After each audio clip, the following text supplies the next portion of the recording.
हाँ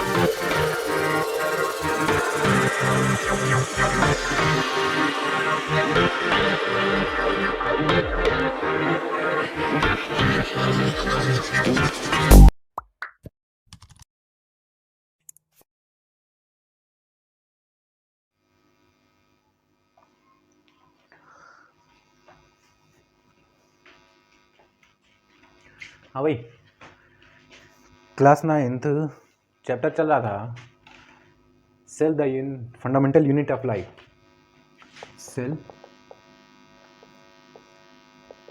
the fundamental unit of life. हम लोगों ने इसमें काफ़ी कुछ बात किया था। सेल का मतलब होता है स्मॉलेस्ट यूनिट ऑफ लाइफ। हम लोग की बॉडी लाखों करोड़ों सेल से मिलकर बनी है। इसी तरह हमने बताया था सेल्स दो टाइप्स के होते हैं, प्रोकैरियोटिक सेल्स और यूकैरियोटिक सेल्स। हमने बताया था प्रोकैरियोटिक सेल्स, यूकैरियोटिक सेल्स। ये प्रिमिटिव था, पुराना था, ये न्यू है, नया है। न्यूक्लियर मेम्ब्रेन अब्सेंट है। न्यूक्लियर मेम्ब्रेन क्या है? अब्सेंट है। न्यूक्लियर मेम्ब्रेन यहाँ पे क्या है? प्रेजेंट है। वहाँ पे न्यूक्लियर मेम्ब्रेन प्रोकैरियोटिक सेल्स में अब्सेंट है, यूकैरियोटिक सेल्स में न्यूक्लियर मेम्ब्रेन क्या है? प्रेजेंट है। एग्जाम्पल की बात किए थे, बैक्टीरिया, माइकोप्लाज्मा,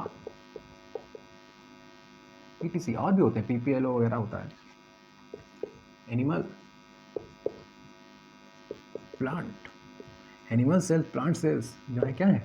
यूकैरियोटिक सेल्स हैं। ये सारी बातें हम लोगों ने कर लिया था, जल्दी जल्दी देखेंगे। इसके बाद हम लोगों ने डिफरेंस भी देखे थे, कई सारे प्रोकैरियोट और यूकैरियोट में डिफरेंस की बात किए थे। तो प्रोकैरियोट में मेसोसोम होता था, यूकैरियोट में मेसोसोम नहीं होता है। प्रोकैरियोटिक ओल्ड टाइप के, यूकैरियोटिक न्यू टाइप के। प्रोकैरियोट में न्यूक्लियर मेम्ब्रेन अब्सेंट, यूकैरियोट में nuclear membrane present. Nuclear membrane मतलब न्यूक्लियस के ऊपर का मेम्ब्रेन, एक सेल बनाते हैं। ये क्या है? न्यूक्लियस। यही न्यूक्लियस के ऊपर ये मेम्ब्रेन का होना क्या कहलाता है? Nuclear membrane. तो अगर ये प्रेजेंट है तो यूकैरियोट, अब्सेंट है तो प्रोकैरियोट। ये सारी बातें हम लोगों ने कर लिया था। इसके बाद हम लोग आएंगे difference between animal cell and plant cell. Eukaryotic prokaryotic cells के बारे में बात कर ही लिए थे। अब एनिमल सेल और प्लांट सेल के बीच में डिफरेंसेस देखेंगे। तो एनिमल सेल एक तरफ लिख लें, प्लांट सेल, ठीक है। अच्छा, माइटोकॉन्ड्रिया एनिमल में भी होगा, प्लांट में भी होगा। Power house of the cell है, एनर्जी बनाता है, दोनों को एनर्जी की जरूरत है। राइबोसोम की बात करें, एनिमल सेल में भी होगा, प्लांट में भी होगा, प्रोटीन बनाता है, अभी हम आगे पढ़ाएंगे, दोनों में होगा। क्लोरोप्लास्ट की बात करें तो ये एनिमल सेल में नहीं होगा, प्लांट सेल में पाया जाएगा। सेंट्रियोल की बात करें, एनिमल सेल में पाया जाएगा, प्लांट सेल में क्या होगा? एब्सेंट होगा।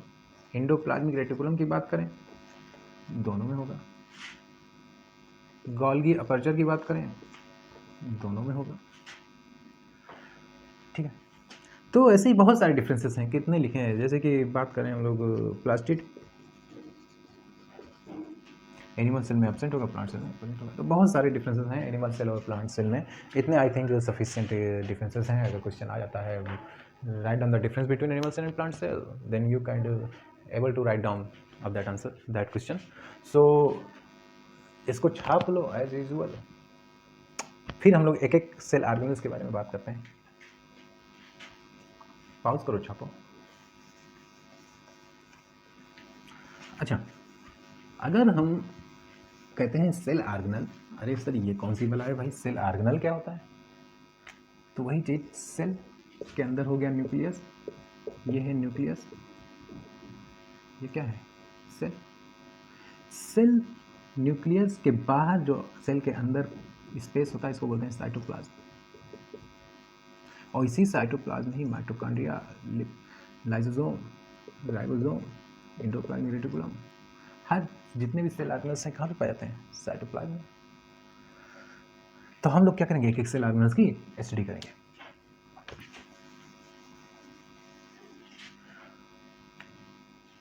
न्यूक्लियस की बात करें, मास्टर ऑफ द सेल बोलते हैं इसको।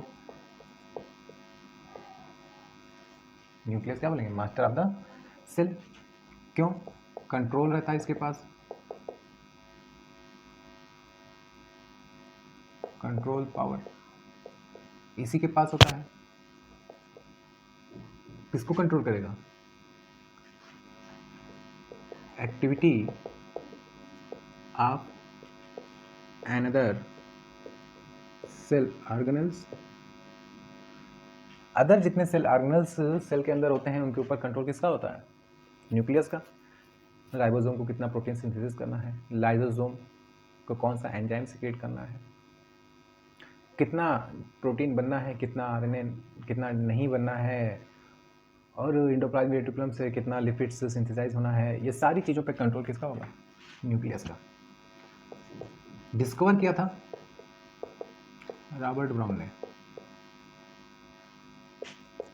डिस्कवर किसने किया? रॉबर्ट ब्राउन ने। Nucleus master of the cell बोलते हैं, control power, activity of another cell को कंट्रोल करेगा। रॉबर्ट ब्राउन ने क्या किया था? डिस्कवर किया था। न्यूक्लियस के अंदर क्या होता है? Chromosome. Chromosome present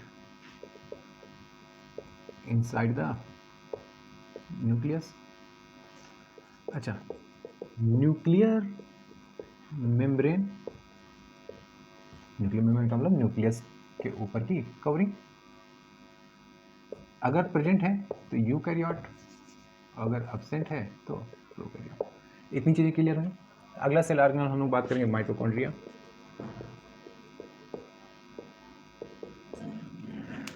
mitochondria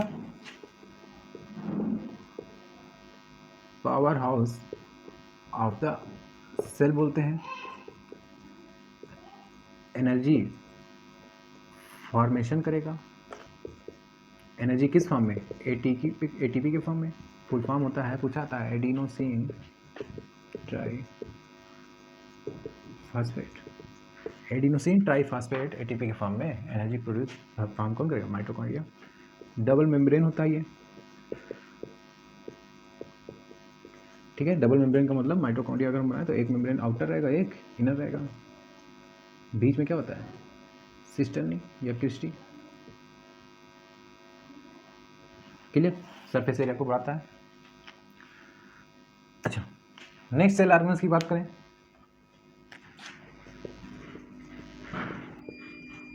chloroplast की। क्लोरोप्लास्ट क्या करेगा? फोटोसिंथेसिस। फोटोसिंथेसिस होता है प्लांट में, इसका मतलब क्लोरोप्लास्ट कहाँ पर जाएगा? प्लांट में पाया जाएगा, ठीक है। फोटोसिंथेसिस का क्या मतलब होता है? Formation of food. कैसा प्रोसेस है ये? ऑटोट्रॉप्स है या फिर ऑटोट्रॉपिक बोलेंगे। कैसे फॉर्मेशन होता है? CO2 वाटर सनलाइट के प्रेजेंस में क्या बनाता है? Glucose plus oxygen. 6 CO2 रहता है, 6 वाटर रहता है, 6 ऑक्सीजन रिलीज होते हैं। क्लोरोप्लास्ट हम लोग पढ़ते आए हैं, chlorophyll, by the help of chlorophyll plant synthesize their food in the presence of sunlight by the use of CO2 and water and form glucose। अच्छा, नेक्स्ट सेल ऑर्गेनल्स की बात करें, ये सब छाप लेना, वीडियो को पॉज करके।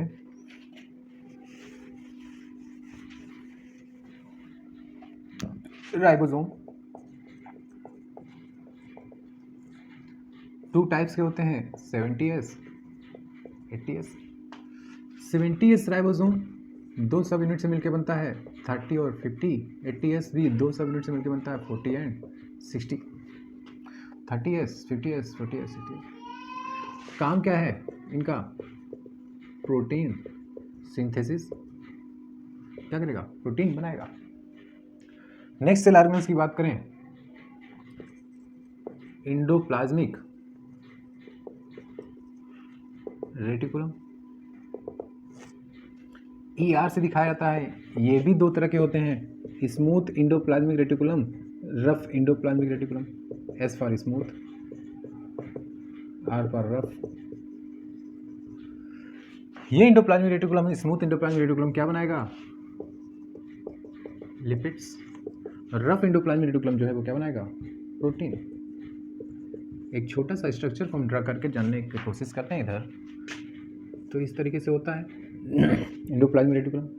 अगर उसके ऊपर ऐसे अपीयरेंस हो रफ लाइक तो इसको बोलते हैं रफ इंडोप्लाज्मिक रेटिकुलम। अगर स्मूथ होता है तो बोलते हैं स्मूथ इंडोप्लाज्मिक रेटिकुलम। क्लियर है? नेक्स्ट सेल आर्गन, अच्छा ये हमें समझ में आ गया। नेक्स्ट सेल आर्गन की बात करेंगे हम लोग। प्लास्टिड। प्लास्टिड के 3 टाइप्स होते हैं, क्लोरोप्लास्ट,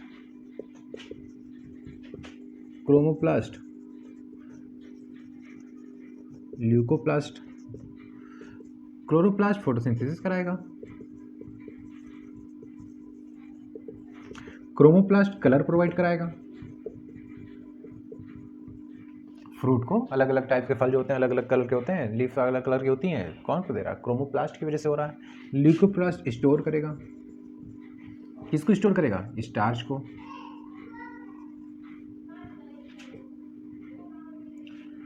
फैट को, प्रोटीन को। हम लोग हायर क्लासेस में जब जाएंगे तब वहाँ पे देखेंगे कि स्टार्च, फैट और प्रोटीन को स्टोर करने के लिए ल्यूकोप्लास्ट के भी फर्दर 3 सब कैटेगरीज हो जाते हैं। अभी फिलहाल इतना ही।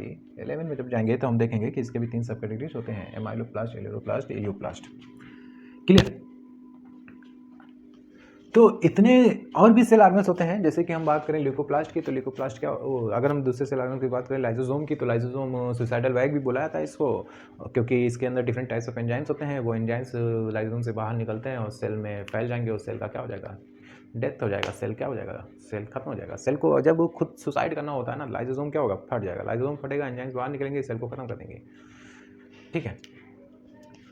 अच्छा, वैक्यूल्स होता है। वैक्यूल्स मतलब खाली स्पेस, एक जगह, एक खाली जगह। जैसे घर के आसपास एक जगह रहता है जहाँ पे कूड़ा फेंका जाता है, तो वैसे ही सेल के अंदर भी एक खाली जगह रहता है, वैक्यूल्स बोलते हैं। वहाँ पे वेस्टेज को फेंका जाता है, कूड़ा एक तरह से समझ लो। वेस्टेज जो सेल के अंदर की जो वेस्ट मटेरियल्स होते हैं उनको वहीं पे फेंक दिया जाता है, वहीं पे जाके स्टोर होती हैं, जिसको बोलते हैं वैक्यूल्स।